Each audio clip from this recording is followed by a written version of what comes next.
What's good? We back. Early morning grind, midnight grinding, man.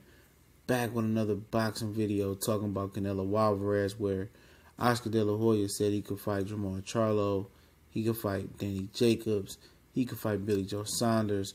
He even mentioned that he could probably fight David Lemieux, who missed weight and who's moving up to super middleweight. But we back. It's your boy CJ Goodfellow, and I don't believe none of that shit, man. They called Eddie Hearn about Danny Jacobs.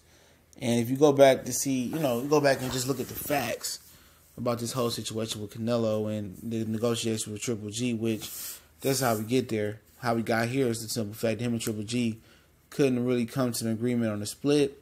Golden Boy thought Triple G was going to take the same agreement on the split that he did for the original Canelo Triple G rematch. He said, nah, man, after you got tested positive computerol and inconvenienced me, I think I'm going to need some more compensation. I want a 50-50. Golden Boy, Eric Gomez and Oscar laughed at that. Came out that Canelo won a 60-35. I think they could at least give Golovkin the 40% split. He'd be happy with that, but it is what it is, man. But, they talking about some possible replacements, man. Danny Jacobs, Spike O'Sullivan, Jamal Charlo, Billy Joe Saunders, man. For one, I don't see it being Jamal Charlo. He got the interim title for WBC, so I understand where it works. But as far as, the facts about Canelo and Golden Boy, before they didn't want to fight Charlo, both of them, when they was on Golden Boy. And now I don't believe they want to fight him. If he had a title, it would be more believable. He has an interim title. But Canelo's been off a whole calendar year. And people starting to put their conspiracy brother hat on and say that, that he really didn't want to fight Golovkin. Golovkin got to fight, and he warmed up. Canelo was ice cold right now. He been off for a calendar year when suspension is lifted. And did really people believe that he was going to fight Golovkin allegedly after taking the computerol and seeing how his body acts without the computerol and a year off and take on Golovkin? I don't think so. And I don't think he's going to take on a big threat in a September fight. And I believe he come back in December. But especially where a network with Peter Nelson is running into the ground at HBO, which they approve and accepting any fight, they're going to approve and accept the Gary Spike O'Sullivan fight. The reason this Gary Spike O'Sullivan fight that happened for Golovkin was that basically Golden Boy told him to sit down and wait for Canelo and make that money. Other than that, Las Vegas, not Las Vegas, but HBO was going to prove that shit, man. So I don't see Canelo coming off a year and fighting a tough fight in Jamal Charlo. A guy that's taller, longer than him, bigger than him, got a good jab, a lot of speed, a lot of power, hell of an athlete. I don't see it, man. I think Canelo's going to take a little tune-up September 15th and get back into rhythm. Remember, he was out a year. It's been a whole year when he come back from suspension since he fought Gennady Golovkin in a big anticipated fight. Am I shocked that Gennady Golovkin won in a 50-50? No. He's been money hungry for a while. But I'm even more shocked if he stays tall in his stance and not compromise and come back to the table, because he in a little bit of trouble too.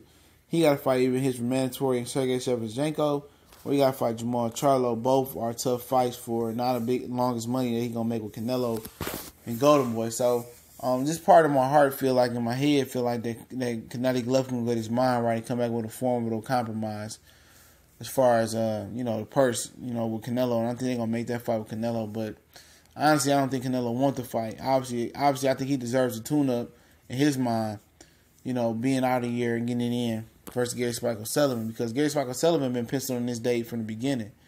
He had already, Eddie Hearn had leaked it out that, Danny Jacobs was looking to fight Gary Spike O'Sullivan in April, I think it was April 28th when he fought Magic Man Lucky. And he said that Eddie Hearn told him Eddie Hearn was told by Golden Boy that they saving Spike O'Sullivan for Canelo Alvarez for September. This is before the suspension. And, obviously suspension came and Gary Spike O'Sullivan took a tune-up on Ryan Garcia card. And he going to come back versus Canelo. Perfect tune-up, perfect fight for him. A guy named they've been pushing. Remember somebody came on earlier and said, what's the infatuation with Gary Spike O'Sullivan? And I had to explain it to him like he's a Golden Boy fighter. So what promoters try to do is, the name of the game really is to be able to control the whole event. And we control both fighters in the main event. You control the whole event. and keep all the money in your house. You know, and that's what Bob Arum been trying to do for years, is keep the money inside his house and milk the game. So as far as Canelo, man, I think he's gonna be fighting Gary Spike O'Sullivan next. No doubt in my mind. It's a good tune-up. It's a Golden Boy fighter. They've been wanting to feed this kid to Canelo for some time. They know Spike O'Sullivan can't win, but he got somewhat of a buzz over here just by latching on and being a lackey to other fighters' name. But I just don't see Canelo fighting a dangerous Danny Jacobs, even though it kind of makes sense that Danny Jacobs is coming off of two subpar performances, two subpar performances by the standards that people hold him to. Luis Arias, most people thought that he didn't knock him out, and also the Magic Man's lucky fight where I thought he lost by a point. But that's here nor there. I think Canelo and Oscar see advantage if they do make the fight with Golovkin, which I don't think they will. I see Golovkin, looking on a decline since he fought Triple G. Abel Sanchez came out and said that he thought that Danny Jacobs, Triple G tapped that ass and took some of his prime away. He got old overnight by fighting Triple G, but that could be the same for Triple G. He ain't looked the same since he fought Danny Jacobs as well. He took a hellacious ass whooping too, and he had a subpar performance with Canelo Alvarez where it seemed like he really couldn't step on the gas and really commit to his punches like he used to. So it worked both ways, you know what I'm saying? So I don't see him, fighting Danny. Like I said, after a year off, Danny's still a tough out for anybody, and nobody gonna believe that the Lucky fight was, a trend. People just gonna continue to think that was a blip. And I think, Danny Jacobs is way too dangerous for a guy like Canelo Alvarez. Now, you said Billy Joe Saunders. Eric Gomez already said in an article I did, a couple months ago that they weren't interested in Billy Joe Saunders because his style mimicked the running style of Erislandy Lara, and we know how guys that move get Canelo Alvarez all fits. But what's so funny about it, at the time we talking about, Canelo moved a lot and basically, in their words, ran away from Triple G in a fight, and that's the fight I'm watching like right now. Shout out to HBO Boxing YouTube, but a lot of people say he ran from Triple G. So, I mean, that's what Eric Gomez saying they paid their dues versus that moving style that Erislandy Lara brought. So, they're not looking to fight Billy Joe Saunders. They know Billy Joe Saunders slicker than oil, wet oil. So, they're not looking to make that fight. So, like I said, that's what the issue is, man. Sometimes with these promoters, they let too much, let the cat out the bag in other interviews. You can just put it together knowing what they're going to do. I'd be highly shocked if he didn't fight Gary Spike O'Sullivan, man. Will it be on pay-per-view? I don't know. Hopefully not. Hopefully it's on regular HBO. But I don't really like the fight no way, man. It's a garbage fight. Gary Spike O'Sullivan got that quit versus Eubanks Jr. I think he got beat down by somebody else as well, too.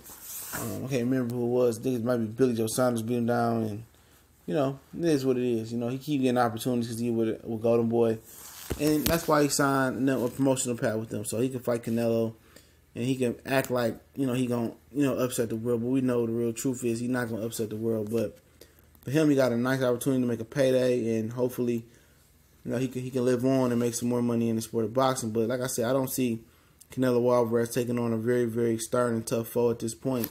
Being a year out, allegedly he took clenbuterol, and if he took clenbuterol or whatever performance-enhancing drugs he's been alleged to taking, he gonna need time to let his body get acclimated. Because what happens when you take, even fat burners over the counter or something like that, your body get dependent on it. When it's not there, your body seems to deteriorate, eating away, looking for that substance in your body. So that's where cutting that shit out come in. So we'll see, man. We'll see, because if Canelo was to hop in with Triple G at September 15th right away, and anything less than the performance he had before, people are going to say, oh, it's a clenbuterol. Even if he get dropped, walk into a ring on the slew string, oh, it's a clenbuterol. So, from a boxing standpoint, it's very, very smart of Canelo not to take this fight with Golovkin right now and take a fight with Gary Spike O'Sullivan and get acclimated. But if you feel like you lost the first time and you feel like you're gonna fight him again, that's what don't change. Triple G be a year older, but he's still motivated to beat you and become the cash cow. And even if Triple G did hypothetically beat Canelo and become the cash cow, the reign is gonna be hella short. It's gonna be really, really short reign. So, just kick some real true boxing talk, man. And like like I said, man, how I feel about, who could he beat on this list? I think he could beat anybody, Canelo Alvarez. He's a talented fighter, man, as long as he just ain't juicing and cheating, man. And that's, when that happens, you got to question that, especially the resources that's at his accessibility with all the money that he got. But I will favor Jamal Charlo and Jacobs to beat him, and Billy Joe Saunders to beat him slightly. Both of them are very, very big middleweights and probably get them problems. I think possibly the inexperience of Charlo will give Canelo a better shot than I'm just giving him right now, and also Danny Jacobs. Danny Jacobs probably put him in a pine box, but Danny Jacobs been looking nasty of late, and that's been the book on him, man. The last two performances, he's like shit. But Gary Spike O'Sullivan, he disposed of him. That's a waste of TV time. That's a waste of my eyes watching Canelo Alvarez, man. But shout out to Sister Claressa Shields. She's fighting at the Masonic Temple in Detroit, June 22nd. I hope to be in the building and cover women boxing. We equality over here at the boxing clinic. So, yeah, when I learn a little bit more about women's boxing, I do some more research. I'm gonna be all up in women's boxing, man. I got much love for my Michigan sister Claressa Shields, fighting June 22nd, Masonic Temple. Definitely one of the most beautiful people, that I've met outside the ring. Her personality is truly, truly beautiful, and she reaches out, very accessible. And I got much love and always will support her until the dire end. Flint, Michigan, stand up. It's TBC and more. Talking that Real Trill Boxing Talk. Price squeeze one more boxing video in tonight. Y'all know what it is. Y'all know how we do. We gone.